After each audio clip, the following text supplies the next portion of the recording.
Hello everyone, welcome back to my channel. আমি অস্মিতা চলে এসেছি তোমাদের সাথে আবার একটা নতুন মিনি ব্লগ শেয়ার করতে। বাড়ির মায়ের পা দিয়ে বাড়িরই একটা ফুল দিয়ে পুজোটা সেরে নিলাম। আজকে ছিল ফলহারিণী আমাবস্যা, আজকের বারটা ছিল সোমবার 26 তারিখ। তো তোমরা যারা হাওড়ার দিকে থাকো তারা ডেফিনেটলি জানো নতুন রাস্তার কাছে মায়ের একটা খুব বড় করে মন্দির আছে।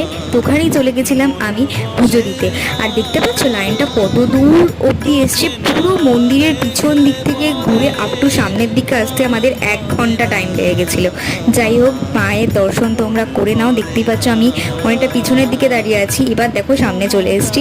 মাকে তোমরা ভালো করে দর্শন করে নাও। যা যা ইচ্ছে, কিছু না পাওয়া জিনিস মায়ের থেকে চেয়ে নাও। এবছর প্রথম আমি ফলহারিণী আমাবস্যা তুললাম। যাই হোক, মন্দিরটা এত সুন্দর জুঁই ফুল দিয়ে সাজিয়েছে না, মানে যখন আমি মন্দিরে এন্ট্রি নিলাম এত সুন্দর একটা পজিটিভিটি। যাই হোক, ভিডিওটা এতটুকুই রাখলাম। ভিডিওটা ভালো লাগলে লাইক করে শেয়ার করা, যারা নতুন দেখছো অবশ্যই চ্যানেলটা সাবস্ক্রাইব।